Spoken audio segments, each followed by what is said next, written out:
ত্রিপুরা সরকারের শিক্ষা, পর্যটন ও অন্যান্য দপ্তর থেকে নতুন চাকরির বিজ্ঞাপন এসেছে। বিশেষ করে গ্রুপ সি ক্লারিক্যাল পোস্ট এবং গ্রুপ ডি এমটিএস ক্যাটাগরির পোস্টের বিজ্ঞাপন এসেছে এখানে। অষ্টম শ্রেণী থেকে মাধ্যমিক পাস যোগ্যতায় অনায়াসেই অ্যাপ্লাই করা যাবে। লেটেস্ট বিজ্ঞাপনটা আমরা দেখে নেব।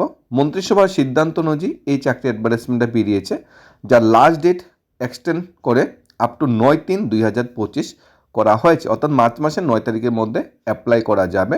বিশেষ করে শিক্ষা, পর্যটন এবং আরও বেশ কিছু দপ্তর থেকে এই চাকরির নোটিফিকেশনটা এসেছে। এই চাকরি নোটিফিকেশনের সাথে JRBT, group C, group D সরাসরি জড়িত। কীভাবে সরাসরি জড়িত সেটা আমরা আলোচনা করব। প্রথমত চাকরি অ্যাডভার্টাইজমেন্টটা দেখি, কী ধরনের ভ্যাকেন্সি এসেছে, স্যালারি কত, কোয়ালিফিকেশন কী চাওয়া হয়েছে, এবং জিআরবিটি যেটা 2 যার জন্য আমরা ওয়েট করছি, জিআরবিটি 2 শীঘ্রই যার জন্য আমরা ওয়েট করছি, সেই স্বপ্নটা, সেই আশাটা কবে বাস্তবায়ন হবে। আমরা যতগুলা পোস্ট আশা করছি জিআরবিটি 2-র জন্য, অতগুলা পোস্টের ভ্যাকেন্সি কি আদৌ আসবে, নাকি এই চাকরির সাথে অনেকগুলা পোস্ট বা অনেকগুলা ভ্যাকেন্সি অ্যাবলিশড হয়ে যাবে, আমরা দেখে নিচ্ছি। প্রথমত 7 ডেজ এক্সটেনশন করা হয়েছে 3 মার্চ থেকে 9 মার্চ অবধি। ফর্ম ফিল আপের লাস্ট ডেট 9 মার্চের মধ্যে অ্যাপ্লাই করতে হবে। কী ধরনের ভ্যাকেন্সি এসেছে সেটা আমরা দেখে নিই। লয়ার ডিভিশন ক্লার্ক নিয়োগ করা হচ্ছে, যেটা জিআরবিটি গ্রুপ সির মাধ্যমে নিয়োগ হয়ে থাকে সম্ভবত, স্বাভাবিক। এখানে ত্রিপুরা হাউজিং অ্যান্ড কনস্ট্রাকশন বোর্ডে এই থেকেই বিজ্ঞাপনটা এসেছে। 10খানা ভ্যাকেন্সি বেরিয়েছে লয়ার ডিভিশন ক্লার্কের। ইউআর 5খানা, এসসি 2খানা এবং এসটি 3খানা। 16,050 টাকা স্যালারি দেওয়া হবে। মাধ্যমিক পাস হলেই লয়ার ডিভিশন ক্লার্কের যে পোস্টটা, এই পোস্টের জন্য কিন্তু আমরা অ্যাপ্লাই করতে পারবো। এটা JIBT group C related post, কিন্তু জিআইবিটি গ্রুপ সিতে কিন্তু এই ভ্যাকেন্সিটা এসে বিজ্ঞাপনটা আসেনি। এমটিএস মাল্টিটাস্কিং স্টাফ, আমরা সবাই জানি GIBT group D multitasking staff পদে নিয়োগ হয়। Director small saving, group insurance, institution finance, অর্থাৎ ত্রিপুরা সরকারের অধীনে মাল্টিটাস্কিং স্টাফ নিয়োগ করা হবে 13 জন। ইউআর 7খানা, এসসি 2খানা, এসটি 4খানা। 8 পাস হলেই মাল্টিটাস্কিং স্টাফ পোস্টের জন্য অ্যাপ্লাই করা যাবে। এসসি এসটি হলে 5 পাস অ্যাপ্লাই করা যাবে। 12,500 টাকা পার মান্থ স্যালারি। 18 থেকে 40 বছর ভিতরে বয়স হতে হবে। 5 ইয়ার্স এসসি এসটি রিল্যাক্সেশন দেওয়া হবে। সভাপতি দেখে মনে হচ্ছে এলডিসি নিয়োগ করা হচ্ছে, জিআইবিটির মাধ্যমে নিয়োগ হবে। মাল্টিটাস্কিং স্টাফ নিয়োগ করা হচ্ছে, জিআইবিটির মাধ্যমে নিয়োগ করা হবে। কিন্তু উত্তরটা হলো না, এই নিয়োগগুলা কিন্তু জিআইবিটির মাধ্যমে হচ্ছে না। এই নিয়োগগুলা কিন্তু হচ্ছে আউটসোর্সিং বেস, অর্থাৎ থার্ড পার্টি চাকরিটা দেবে। থার্ড পার্টি অর্গানাইজেশন সোফেদের মাধ্যমে চাকরিটা হবে। মন্ত্রিসভা সিদ্ধান্ত নিয়েছে জিআইবিটির মাধ্যমে নিয়োগ করলে স্যালারি বেশি দিতে হবে, ফান্ডের প্রয়োজন বেশি পড়বে, ঘর ভাড়ার টাকা দিতে হবে, ফিক্সড পেতে চাকরি দিতে হবে, 60 বছর পর্যন্ত তাদের বেতন নিয়ে চালিয়ে যেতে হবে, তারপর পেনশন অন্যান্য ভাতা দিতে হবে, ডিএ দিতে হবে, বছর বছর ইনক্রিমেন্ট দিতে হবে। তাই একটা লাইবিলিটি, সরকার একটা লাইবিলিটি। তাই সরকার তড়িঘড়ি করে সিদ্ধান্ত নিল যে মাল্টিটাস্কিং স্টাফ আর লয়ার ডিভিশন ক্লার্কের মতো পোস্টগুলো, যেগুলো জিআইবিটির মাধ্যমে নিয়োগ করার কথা ছিল, এগুলা আউটসোর্সিং সোফেদের মাধ্যমে নিয়োগ করে দিই। তাহলে আমাদের স্যালারি কম লাগবে, 11 মাস পর চাকরি নিশ্চয়তা থাকবে কিনা সেটাও কনফার্ম থাকছে না। সেই নিয়ে সরকার এই চিন্তা ভাবনা নিয়েছে। এখন কোশ্চেন থাকতে জিআইবিটি 2-কে আসবে না? হ্যাঁ আসবে। এখন জিআইবিটি 2-তে যদি মাল্টিটাস্কিং স্টাফের যদি 200খানা পোস্ট থাকে ধরে নিলাম, এর মধ্যে যদি সোফেদের মাধ্যমে যদি 100খানা পোস্ট অলরেডি নিয়োগ হয়ে যায়, তাহলে মাল্টিটাস্কিং স্টাফের ভ্যাকেন্সি কয়টা আসবে? 100টা। যদি লয়ার ডিভিশন ক্লার্কের যদি ধরে নিলাম 1000 ভ্যাকেন্সির আসার কথা লয়ার ডিভিশন ক্লার্কের, কিন্তু সোফেদের মাধ্যমে যদি 500 এইভাবেই নিয়োগ হয়ে যায়, প্রত্যেকটা অ্যাডভার্টাইজমেন্ট এইভাবেই নিয়োগ হয়ে যায়, তাহলে আর কয়টা থাকবে? আর 500টা থাকবে। সেইটাই জিআইবিটি 2-1-এ যত বেশি ভ্যাকেন্সি এসেছিলো, জিআইবিটি 2-তে এত পরিমাণ ভ্যাকেন্সি আসার সম্ভাবনা খুবই কম, কারণ ম্যাক্সিমাম পোস্টগুলো কিন্তু সোফেদের মাধ্যমে নিয়োগ হয়ে যাচ্ছে। পিয়ন, এমটিএস মাল্টিটাস্কিং স্টাফের যে পোস্টটা সেটা পিয়ন ক্যাটাগরি পোস্ট, কিন্তু এটা জিআইবিটির মাধ্যমে নিয়োগ হবে না, এটা সোফেদের মাধ্যমে নিয়োগ হবে। ক্লাস 8 পাস হলে অ্যাপ্লাই করা যাবে। এলডি অ্যাসিস্ট্যান্ট, ড্রাইভার, ডিস্ট্রিক্ট কোঅর্ডিনেটর, আরও কত ধরনের ক্যাটাগরি পোস্ট পেয়েছে। টোটাল 51 ক্যাটাগরি ভ্যাকেন্সি পোস্ট বেরিয়েছে। এখন আমরা আরও ডিটেলসে দেখে নিই কোয়ালিফিকেশন ক্রাইটেরিয়াগুলি। প্রথমত ম্যানেজার নিয়োগ করা হচ্ছে, এমবিএ পাসওয়ার্ড ম্যানেজার, 50,000 টাকা স্যালারি দেওয়া হবে।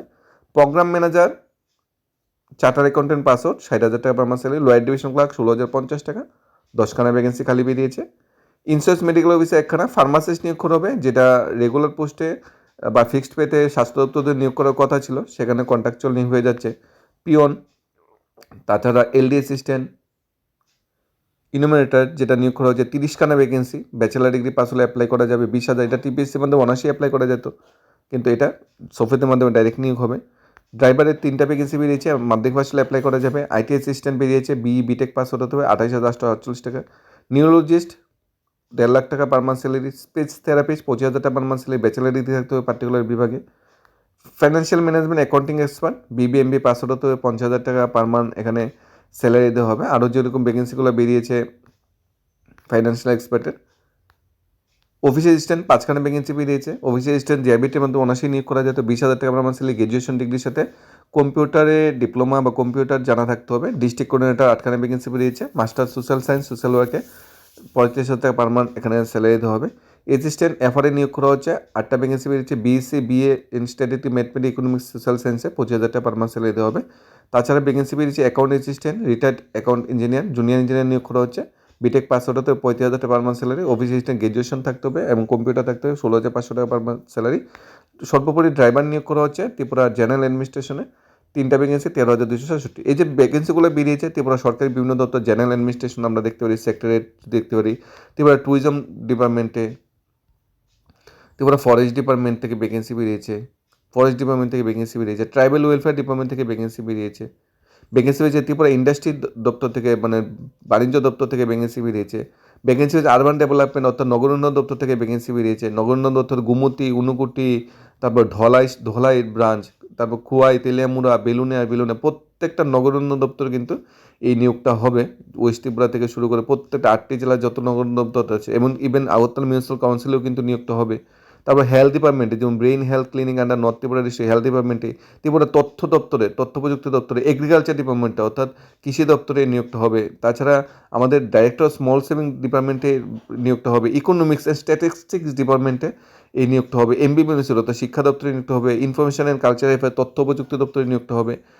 অর্থাৎ ত্রিপুরার বিভিন্ন যে দপ্তরগুলো আছে সরকারি দপ্তরে এই নিয়োগ প্রক্রিয়াটা হবে, যার লাস্ট ডেট 2 মার্চ থেকে বৃদ্ধি করে 9 মার্চ পর্যন্ত করা হয়েছে। এই পুরো নোটিফিকেশনটা সোফের আন্ডারে হবে। 6 মাস থেকে 11 মাসের পিরিয়ডে চাকরি দিতে হবে। ইন ফিউচার চাকরির মেয়াদ বাড়তেও পারে, নাও বাড়তে পারে, সম্ভবত চাকরির মেয়াদ বাড়তেই থাকে, কমে না। তবে এই পোস্টগুলো ম্যাক্সিমাম পোস্টগুলো টিপিএসসি বা জিআরবিটির মধ্যে নিয়োগ করা যেত। এখানে কন্ট্রাকচুয়াল নিয়োগ করাতে চাকরির নিশ্চয়তাটা থাকছে না, স্যালারিও ঠিকঠাক দেওয়া হচ্ছে, এত বেশি পরিমাণ দেওয়া হচ্ছে না যেটা রেগুলার পোস্টে দেওয়া হলে দেওয়া হতো। এখানে কিন্তু বছর বছর ডিএ, হাউস রেন্ট বা অন্যান্য ভাতা কিন্তু দেওয়া হবে না। এখানে www.software.tripura.gov.in অফিসিয়াল ওয়েবসাইটে ভিজিট করতে পারি। এটা লাস্ট ডেট, অ্যাপ্লিকেশন করার লাস্ট ডেটটা আমরা আবার দেখে নিয়েছি। অ্যাপ্লিকেশন করার লাস্ট ডেটটা কিন্তু বৃদ্ধি করা হয়েছে, 7 ডেজ বৃদ্ধি করে 9 মার্চ পর্যন্ত করা হয়েছে। তাহলে ত্রিপুরা সোফেদ অফিসিয়াল ওয়েবসাইটে গিয়ে ফর্ম ফিল আপ করতে হবে। এখানে 200 টাকা ফিস লাগবে, অ্যাপ্লিকেশন ফি লাগবে 200 টাকা।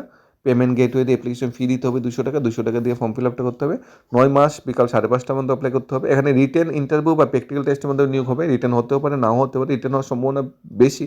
আর কোয়ালিফিকেশন আমরা দেখিয়ে নিচ্ছি, মাধ্যমিক ফার্স্ট 8 ফার্স্ট ক্যাটাগরির জব কিন্তু এখানে আছে। বিশেষ করে সবচেয়ে বেশি পোস্ট যেগুলোতে নিয়োগ হচ্ছে, যেমন লয়ার ডিভিশন ক্লার্ক মাধ্যমিক first, LD assistant graduation, office assistant graduation চাওয়া হয়েছে, এমটিএস বা পিওন 8 ফার্স্ট হলে অ্যাপ্লাই করা যাবে। ইলিমিনেটার একটা পোস্ট আছে, মাধ্যমিক গ্র্যাজুয়েশন হলে অ্যাপ্লাই করা যাবে। তাছাড়া আরও যে ভ্যাকেন্সি বেরিয়েছে, ম্যানেজমেন্ট সেক্টরে ভ্যাকেন্সি বেরিয়েছে এবং এই আমাদের ইন্স্যুরেন্স মেডিকেল সেক্টরে ভ্যাকেন্সি হয়েছে, ফার্মাসি সেক্টরে ভ্যাকেন্সি বেরিয়েছে। এখন আমরা কোয়ালিফিকেশন ক্রাইটেরিয়া দেখে নেবেন কোন জবটা আপনাদের জন্য সুইটেবল। এবং এই চাকরি অ্যাডভার্টাইজমেন্টের সাথে জিআরবিটি সরাসরি জড়িত কেন? কারণ এই ধরনের ভ্যাকেন্সি যেগুলো সোফেদের মাধ্যমে অলরেডি নিয়োগ হয়ে যাবে, তাহলে ওই শূন্যপদগুলি অলরেডি ফিল আপ হয়ে যাচ্ছে। এখন যদি আমি ধরি একটা অফিস, যদি ধরি আমি একটা এইচডিএম অফিস বা একটা এগ্রিকালচার অফিসে যদি ধরি, এগ্রিকালচার অফিসে যদি 5 জন কর্মচারী থাকার মানে দিয়ে অফিসটা চলে, এর মধ্যে যদি সোফেদের মাধ্যমে 5টা ভ্যাকেন্সি আছে এগ্রিকালচার ডিপার্টমেন্টে, এবং সোফেদের মাধ্যমে যদি 3টা ভ্যাকেন্সি ফুল হয়ে যায়, তাহলে ওই অফিসের 2টা ভ্যাকেন্সি থাকবে, ওই জিআইবিটির মাধ্যমে 2টা জন্য ভ্যাকেন্সি আসবে। আর 3টা তো অলরেডি সোফেদের মাধ্যমে নিয়োগ হয়ে গিয়েছে, তাদের তো চাকরিটা এভাবেই চলে যাবে না, তাদের তো কন্ট্রাকচুয়াল চাকরিটা করতেই হবে। তাই এই ধরনের নিয়োগ প্রক্রিয়াগুলি, এই ধরনের আউটসোর্সিং নিয়োগ প্রক্রিয়া যে প্রথম এরকমই, আগেও অনেক হয়েছে। সরাসরি রেগুলার অ্যাপয়েন্টমেন্ট জায়গা আউটসোর্সিং অ্যাপয়েন্টমেন্ট দিলে গভর্নমেন্টের একটা লাভ কি, এখানে চাকরির নিশ্চয়তা গভর্নমেন্টের লাইবিলিটিতে পড়ে না। তাছাড়া বেতন স্যালারি স্ট্রাকচারটাও গভর্নমেন্টের এত পরিমাণ লাইবিলিটিতে পড়ে না, ঠিকঠাক স্যালারি স্ট্রাকচারে তাদের চাকরিটা করানো যায়। ধন্যবাদ সবাইকে।